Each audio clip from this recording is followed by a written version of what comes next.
नमस्कार, आप सभी का स्वागत है आज की रीजनिंग क्लास में। आइए शुरू करते हैं। रीजनिंग के कुछ प्रश्नों को हल करना सीखते हैं। देखिए, इस प्रकार की आकृति दी होगी प्रश्नों में और विलुप्त पद उसके अंदर कहीं ना कहीं होगा, उसको हमें प्राप्त करना रहेगा। तो यहाँ पर दिया है, देखिए, विलुप्त पद ज्ञात कीजिए और एक आकृति हमारे सामने दिखाई दे रही है। इस आकृति में देखिए यहाँ 8 लिखा है, फिर 3 है, फिर 13 है, फिर यहाँ 9 है। उसी प्रकार अंदर देखिए इसके जो चक्री चतुर्भुज बना हुआ है, इसमें क्या है, यहाँ 72 है, 24 है, 39 है और फिर ये जगह जो है यहाँ पर खाली है। यहाँ पर क्या अंक आएगा, क्या पद होगा, विकल्प में से हमको सही चुनना है, सही उत्तर चुनना है। देखिए क्या होगा, इसको हम समझते हैं पहले ये अंक किस प्रकार आए हुए हैं। तो हम शुरू करते हैं यहाँ से। देखिए तो 8 के बाद में देखिए यहाँ पर 3 आया है। 8 और 3 को जोड़ेंगे तो कितना आएगा, ये वाला पद हमको मिले या ये वाला पद मिले, ठीक है। तो 8 + 3 तो बनता है 11, लेकिन ये इसमें कहीं नहीं दिया है, तो इसका मतलब ये नहीं होगा। अच्छा ठीक है, ये बड़ी संख्या है क्योंकि 8 का 3 से नहीं बन रहा है, इसलिए 8 तियाँ गुणा कर देते हैं। अगर 8 तियाँ 24 हो रहा है, ठीक है, ये 24 हमको यहाँ पद मिल गया, ठीक है। इसका मतलब इसके साथ में गुणा हो रहा है। अब देखिए इसी प्रकार क्या इसमें भी इसका गुणा हो रहा है, तो 8 और 9 का गुणा कर दें तो कितना आएगा, 72 आएगा, ठीक है। ये वाला पद हमको मिल रहा है, ठीक है। तो इसी प्रकार इसको भी गुणा करते हैं। 3 की गुणा हम 13 से कर देते हैं तो कितना मिल जाएगा, 39 मिल जाएगा, ठीक है। ये 39 भी हमको मिल रहा है। अब देखिए क्या होगा, 13 की गुणा इसी प्रकार हम 9 से कर देंगे। तो 13 की जब गुणा 9 से करेंगे तब देखते हैं कितना आएगा। तो 13 को आप 9 से इसे गुणा करिए तो 9 × 27 का 7 आएगा, यहाँ से लगा 2 और 9 × 1 = 9 और 2 9 2 11, यानी कि 117 यहाँ पर आएगा। कितना आएगा, 117। ये हमारा विकल्प 1 में दिया हुआ है 117, यही विकल्प सही हो जाएगा। आगे बढ़ते हैं। अगला प्रश्न है, अगला प्रश्न देखिए इस प्रकार दिया है, दिए गए वेन आरेख में समूह ए उनको दर्शाता है जो अंग्रेजी बोल सकते हैं, ठीक है। अंग्रेजी बोल सकने वाले हैं, माने कि जो ए समूह है वो अंग्रेजी बोलने वाले लोगों का है, ठीक है। और समूह बी जो है उनको दर्शाता है जो हिंदी बोल सकते हैं। बी यानी कि समूह जो है हमारे पास, यहाँ पर समूह का नाम नहीं दिया गया है, चलिए ये है ए और ये है बी, ये छूट गया है, ठीक है। ये इस प्रकार दर्शाता है, जो कि सी जो है उनको दर्शाता है जो मराठी बोल सकते हैं। आरेख में दी गई संख्या उस खास श्रेणी में मौजूद व्यक्तियों की संख्या को दर्शाती है। तो कितने व्यक्ति केवल 2 ही भाषाओं में बोल सकते हैं। मतलब ये पूछा गया है कितने व्यक्ति केवल 2 भाषाओं में बोल सकते हैं, मतलब 3 भाषाओं में नहीं बोल सकते हैं, या अकेली एक भाषा में नहीं बोल सकते हैं, 2 भाषाओं में बोल सकते हैं, ठीक है। तो ये किसका है, ये अंग्रेजी का है, ये अंग्रेजी बोलने वाले लोगों का है, ये ग्रुप जो है अंग्रेजी। और उसके बाद में बी जो है वो हमारा किसका है, ये हिंदी बोलने वाले लोगों का है, हिंदी। अब इधर दिया है जो सी वाला, ये है मराठी, ये मराठी है, ये लोग मराठी बोलते हैं, इस ग्रुप के लोग, इस समूह के लोग, ठीक है। अब देखिए ये क्या हो गया, देखिए यहाँ पर जो हिंदी अंग्रेजी बोलने वाले हैं, अंग्रेजी बोलने वाले हैं 9 2 3 5। इस अंग्रेजी वाले गोले में, यानी जो यहाँ पर आप देख रहे हैं, रिंग देख रहे हैं, ये जो वृत्त देख रहे हैं, इस वृत्त में अंग्रेजी बोलने वाले हैं, ठीक है। तो अंग्रेजी बोलने वाले 2 3 5 और 9, ये अंग्रेजी बोलने वाले हैं। इसी प्रकार देखिए हिंदी बोलने वाले, तो हिंदी का ये वृत्त है, इस वाले वृत्त में देखिए यहाँ पर कौन कौन है, 2 3 भी आ जाता है, 11 15 है, ये है। उसके बाद में मराठी बोलने वाले ये हैं, कौन कौन है हमारे पास, 3 है, 5 है, 10 है और 11 है। अब देखिए इसमें कुछ गोले क्रॉस कर रहे हैं एक दूसरे को, तो क्रॉस का मतलब वो 2 या 3 भाषाएं बोलने वाले लोग जो फंसते हैं उसमें, वो इस तरीके के लोग होंगे।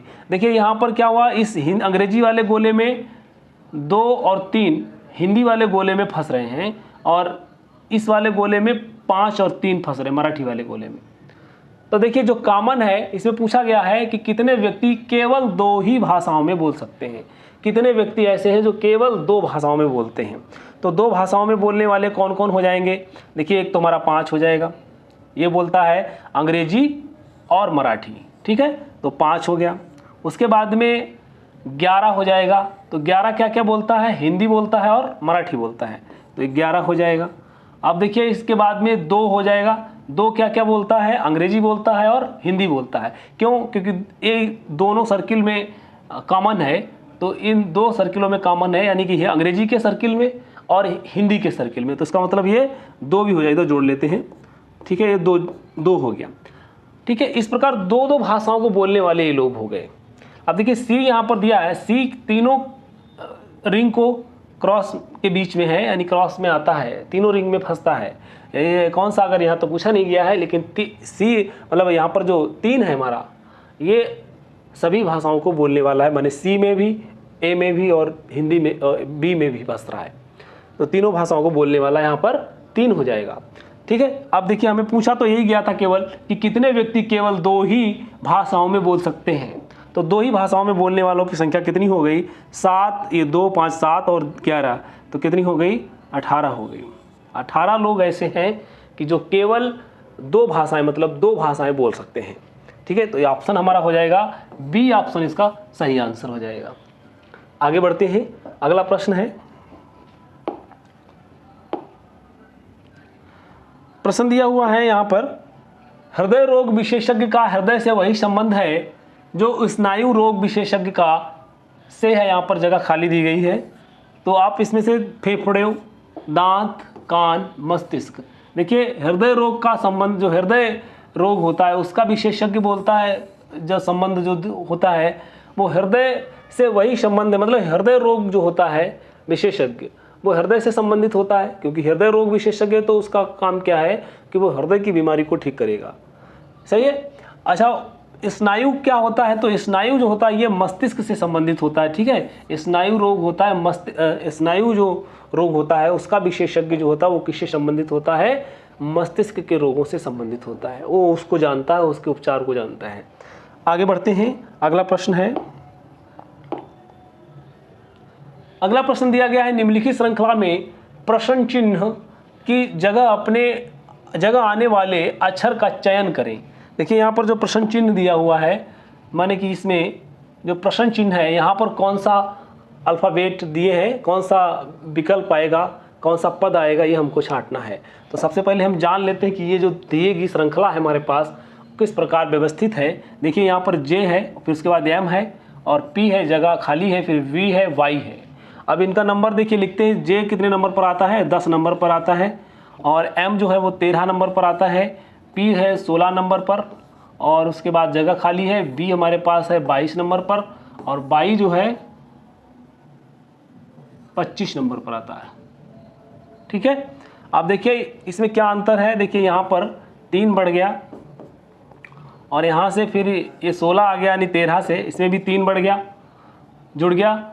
अब इसको पता नहीं, लेकिन इस वाली सीरीज को देख लेते हैं, 22 में तो इसमें भी 3 बढ़ गया, 22 से 25 हो गया, तो इसका मतलब 3-3 की वृद्धि हो रही है, 3-3 अंक इसमें बढ़ रहे हैं।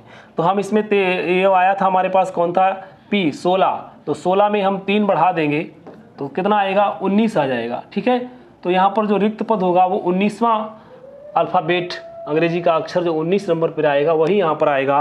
तो 19 नंबर पर क्या आता है, 19 नंबर पर एस आता है, तो अब विकल्प हो जाएगा हमारा दूसरा, यानी एस वाला। अब देखिए यहाँ पर 19 में हम 3 जोड़ देंगे, कितना हो जाएगा, 22 हो जाएगा। ठीक है, यानी श्रृंखला हमारी ठीक है। तो इस प्रकार इस प्रश्न का उत्तर हो जाएगा हमारा दूसरा, यानी एस। आगे बढ़ते हैं, अगला प्रश्न है, ये देखिए इस प्रकार प्रश्न दिया गया है, दिए गए चित्र को देखकर प्रश्नों के उत्तर दीजिए। यहाँ पर देखिए, यहाँ पर वही 3 रिंग दिए हुए और हमको इसमें से जो बेन आरेख दिया गया है, तो इन बेन आरेखों में हमको क्या करना है, इसी में जैसे अभी सवाल किया था वैसे इसको देखना है, क्या पूछा गया है उसको समझते हैं। ये टेनिस का बेन आरेख बना हुआ है, ये टेनिस का है इतना, तो जो टेनिस वाले जो लोग हैं वो इस रिंग में आते हैं, यानी कि इस बेन में आते, बेन आरेख जो बना हुआ है इस बेन आरेख में आने वाले कौन सा है, टेनिस है। तो टेनिस में कौन है, ए है, डी है, सी है और बी है, ये लोग टेनिस खेलते हैं। अब इसके बाद बैडमिंटन है, तो बैडमिंटन का वेन आरेख ये वाला बना हुआ है, और इसमें कौन कौन है, ई है बैडमिंटन खेलता है, और एफ भी बैडमिंटन खेलता है, और डी भी खेलता है बैडमिंटन, और सी भी बैडमिंटन खेलता है। अब इसी प्रकार देखिए ये इधर भी दिया है, और इसका खेल क्या है, वॉलीबॉल। इधर वाला का जो बेन आरेख बना हुआ है ये वाला, तो ये खेलते हैं वॉलीबॉल। तो वॉलीबॉल खेलने वाला कौन है? सी है, एफ है और ये टिक कर दिया मैंने, फिर बी है और सी जी है। ठीक है, तो ये लोग हैं। अब पूछा क्या गया है, तो प्रश्न देखिए क्या पूछा गया है। प्रश्न है कौन सा अक्षर उन व्यक्तियों के समूह को दर्शाता है जो तीनों खेल खेलते हैं। यहाँ पर ऑप्शन दिए गए हैं, तो तीनों खेल खेलने वाले कौन हैं, तो ये हमको इसमें बताना है। कौन सा अक्षर उन व्यक्तियों के समूह को दर्शाता है जो तीनों खेल खेलते हैं, यानी कि ऐसा कौन सा अक्षर इसमें है जो तीनों खेलों को दर्शाता हो कि तीनों, यानी टेनिस, बैडमिंटन और वॉलीबॉल तीनों खेल खेलते हैं। तो तीनों खेल खेलने का मतलब है वो तीनों के रिंग में फंसेगा। तो तीनों के रिंग में फंसने वाला यानी कि कौन हो जाएगा हमारा? सी हो जाएगा। कौन है? सी। तो सी अक्षर ऐसा है जो यह दर्शाता है कि ये सी जो है उन व्यक्तियों का समूह है या व्यक्ति हैं जो तीनों खेल खेलते हैं, क्योंकि यह तीनों रिंग में फंसता है सी। तो ऑप्शन हमारा हो जाएगा ऑप्शन नंबर 2, यानी कि सी इसका जो है राइट आंसर हो जाएगा। आगे बढ़ते हैं, अगला प्रश्न है, देखिए ये भी उसी प्रकार का प्रश्न है, ये भी उसी तरीके का है। इसमें भी एक अलग प्रश्न पूछ दिया गया है। तो ये क्या पूछ दिया गया है, तो ये पूछा गया है, यहाँ से समझ दें, कौन सा अक्षर उन व्यक्तियों के समूह को दर्शाता है जो टेनिस और वॉलीबॉल खेलते हैं परंतु बैडमिंटन नहीं खेलते हैं। टेनिस खेलते हैं और वॉलीबॉल खेलते हैं पर बैडमिंटन नहीं खेलते हैं। ऐसे व्यक्तियों के समूह को हमें यह चिन्हित करना है कि वह कौन सा व्यक्ति होगा। ठीक है, वह कौन सा समूह होगा, कौन सा अक्षर होगा जो हमारे पास दिए हैं, अक्षर दिए हैं, अल्फ़ाबेट दिए हैं, उनको छांटना है। ठीक है, तो हम लोग समझ चुके थे पहले इस चीज़ में कि ये जो सी होता है ये क्या था, ये सभी खेल खेलता है। यानी ये सी जो था अभी निकाला है, इसका ये पहला प्रश्न था कि सी जो है सभी खेल खेलता है। अब हमको छांटना क्या है कि टेनिस और वॉलीबॉल खेलता है परंतु बैडमिंटन नहीं खेलता। बैडमिंटन क्या है?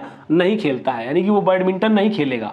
पर बी यहाँ पर क्या है, बी जो है वो दोनों खेल खेलता है, टेनिस भी खेलता है और वॉलीबॉल भी खेलता है, पर यहाँ पर बैडमिंटन नहीं खेलता। देखिए ये हमारे पास जो है वो टेनिस खेलता है, केवल टेनिस खेलता है, क्योंकि यह किसी के रिंग में नहीं फंस रहा और किसी के रिंग में नहीं फंस रहा। और यहाँ पर देखिए वॉलीबॉल वाले में बी है, तो बी जो है वो टेनिस भी खेलता है और वॉलीबॉल वाले में रिंग में है तो वॉलीबॉल भी खेलता है। और यहाँ पर जी जो दिया गया है ये केवल वॉलीबॉल खेलता है। अब देखिए ये बैडमिंटन के ग्रुप में, यानी बैडमिंटन के बेन आरेख में इस रिंग में कोई नहीं फंसना चाहिए, क्योंकि वह बैडमिंटन नहीं खेलता है, तो उस रिंग में भी नहीं वो आएगा, तो उस रिंग में भी वह नहीं आएगा। तो इस प्रकार क्या हो जाएगा हमारे पास, देखिए ए तो केवल टेनिस खेलता है, जी केवल वॉलीबॉल खेलता है, लेकिन बी एक ऐसा है जो टेनिस और वॉलीबॉल दोनों खेलता है और बैडमिंटन नहीं खेलता है, क्योंकि बैडमिंटन के रिंग में वह रिंग से बाहर है। तो ये ऑप्शन हमारा सही हो जाएगा, ऑप्शन नंबर बी, यानी कि बी एक ऐसा पद है जो केवल दो ही खेल खेलता है और बैडमिंटन नहीं खेलता। टेनिस खेलता है, वॉलीबॉल खेलता है और बैडमिंटन नहीं खेलता। ऑप्शन नंबर 4 हमारा सही हो जाएगा। तो आज के वीडियो में इतना ही, अगली रीजनिंग के साथ में फिर मिलेंगे अगले वीडियो में। तब तक के लिए धन्यवाद।